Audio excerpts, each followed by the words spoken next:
Hi hello నమస్తే, నేను Apparao Jabardasth artist. Please subscribe MR news ని సబ్స్క్రైబ్ చేయండి, లైక్ చేయండి, షేర్ చేయండి, కామెంట్ చేయండి.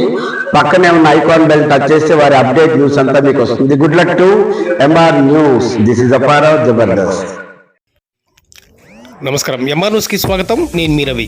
నెల్లూరు జిల్లా కావలి శాసనసభ్యులు దగ్గుమాటి వెంకటకృష్ణారెడ్డి ఆదేశాల మేరకు ఏఎంసీ గ్రాంట్లో మంజూరైన 2,75,00,000 రూపాయల వ్యయంతో కావలి రూరల్ మండలం సిరిపురం, చలంచల్ల గ్రామాలలో సిమెంటు మరియు తార్ రోడ్డు పనులు నిర్మిస్తున్నట్లు నెల్లూరు పార్లమెంటు తెలుగు యువత ఉపాధ్యక్షుడు గుర్రం సునీల్ కుమార్ తెలియజేశారు.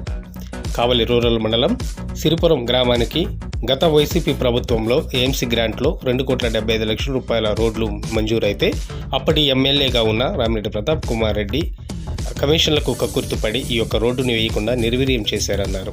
అయితే తెలుగుదేశం ప్రభుత్వం అధికారంలోకి వచ్చి 6 నెలలు గడవక ముందే అక్కడ నిధులు లేకపోయినా కూడా స్థానిక శాసనసభ్యులు కావ్య కృష్ణారెడ్డి తమకు భరోసా కల్పించి సొంత నిధులతోటి నిర్మించండి, నీకు నేనున్నానంటూ భరోసా ఇవ్వడం జరిగింది. ఎమ్మెల్యే కావ్య కృష్ణారెడ్డికి కృతజ్ఞతలు తెలియజేస్తున్నారని అనుకుంటున్నారు.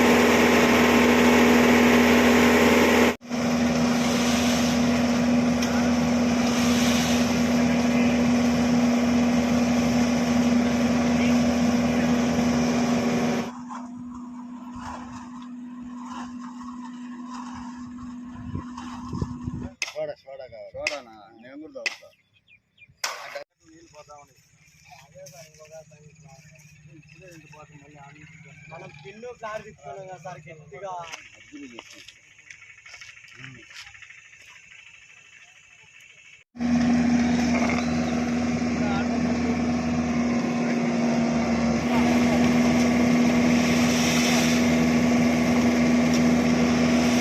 పార్లమెంట్ తెలుగు యువత ఉపాధ్యక్షుడిని, చలంచాల పంచాయతీ తెలుగుదేశం పార్టీ ఇన్ఛార్జిని.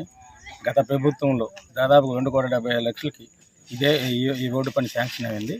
కానీ కమిషన్లకు కక్కుర్తిపడి గత ఎమ్మెల్యే అతను కమిషన్ల కోసం ఈ రోడ్డుని ఆపటం, ఈ రోడ్లో 10 సంవత్సరాలు దాదాపుగా 10 సంవత్సరాల నుంచి నరకయాతన పడుతున్నా 5 సంవత్సరాలు ఏదో రోడ్డు వేస్తావని ఎమ్మెల్యే గత ప్రభుత్వం ఎమ్మెల్యేని ఏదో అడగటం, అతను కమిషన్లకు కక్కుర్తిపడి ఇదే రోడ్డు మీద ఎంతోమంది నరకయాతన ఇబ్బంది పడుతున్నారు. అదే ఇప్పుడు మన కార్యకృష్ణ మన ఎమ్మెల్యే గత ఈ 6 నెలల్లోనే అభివృద్ధి అంటే ఏందో చూపించాడు. ఈ అభివృద్ధిలో ఈరోజు దీనికి ఒకవేళ హెడ్ ఆఫ్ అకౌంట్ లేకపోయినా నేనున్నాను భరోసాగా, నేను చూసుకుంటాను, కానీ నేను వెనక నేనుంటాను అని అతను స్వయం కొంత మనకి సహాయం చేస్తానే ముందుకు నడుపుతూ మమ్మల్ని ఎంతో ప్రోత్సాహంగా ముందుకు నడుపుతానే ఈ రోడ్డుకి ఈరోజు మేము ఇంతలా కష్టపడుతున్నామంటే అది మా ఎమ్మెల్యే కృషితోనే ఈరోజు మేము ముందుకెళ్తున్నాం. అది ఎంతో నాణ్యంగా మా ఎమ్మెల్యే సూచనలతో ఎంతో నాణ్యం అంటే ఏందో ఇప్పుడు మనకి పనిలో కానీ ఇక్కడ ఎటువంటి రాజీ పడకుండా ఈరోజు అభివృద్ధి అంటే ఏందో చూపిస్తున్న మన కావ్యకృష్ణారెడ్డి ఎమ్మెల్యే గారికి ముఖ్యంగా ధన్యవాదాలు తెలుపుతున్నాం. ఈ గ్రామ ప్రజలు దాదాపుగా ఇక్కడ ఉండే ఈ రోడ్డు వల్ల దాదాపు పెద్దవారం, చలంచాల, పేపర్లపాలెం, లక్ష్మీపురం ఇటు నుంచి మళ్ళీ కందుకూరు కూడా గుడ్లు ఈ దోవంతా ఇది బాగా షార్ట్ కట్ అయిపోయింది. దీనికి ప్లస్ ఈ జనాభాకి దాదాపుగా 5,000 మంది జనాభా ఈ రోడ్డు మీద రాకపోకలకి ఎటువంటి ఇబ్బంది లేకుండా చాలా ఇప్పటికి ఈ 6 నెలల్లోనే మేము వర్క్ ఎంతో ముందుకి నడుపుతున్నామంటే అది మా ఎమ్మెల్యే కృషితోనే ఈరోజు ఇంత అభివృద్ధి అనేది కనపడుతుంది. దాదాపుగా ఇంకో 4 రోజులకి ఈ cement road 1.8 kilometre CC road plus 4.6 BT road దాదాపుగా ఇంకా 2 నెలల్లో కంప్లీట్ అయిపోవచ్చని మేము అనుకుంటున్నాం.